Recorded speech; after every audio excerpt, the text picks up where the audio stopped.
अजीज़ा ने गिरामी वक़ार, मैं ये चाहता हूँ जहाँ पर आकर हम रुके थे वहीं से हम फिर आगे बढ़ते हैं।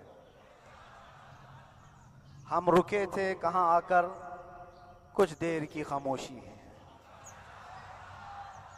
उसके बाद हम आगे बढ़ते हैं। इसलिए कि मुझे कोई शेर अब याद कराने की ज़रूरत नहीं और ना ही किसी के सामने कुछ बोलने की ज़रूरत है।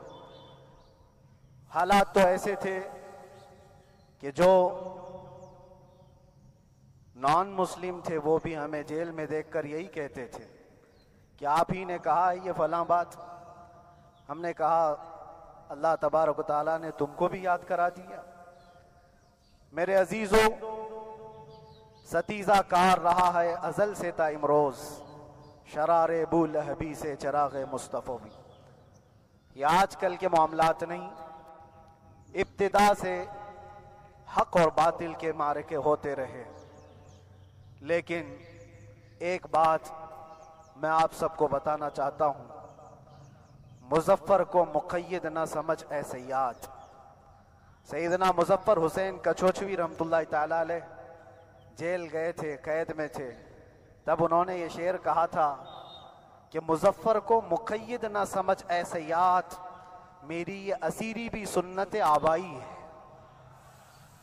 मेरे आबा व अजदाद की सुन्नत है जिस पर मैं अमल करके आ रहा हूं। मेरे बुजुर्गों की ये सुन्नत थी।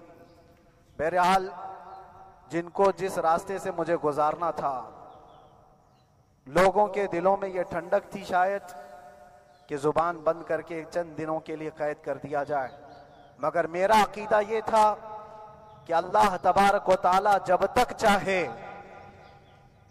चाहे कि कोई उसके लिए पाबंदी नहीं कर लगा सकता। व इन यमसस्कल्लाहु बिदुर्रिन फला काशिफ लहु इल्ला हु।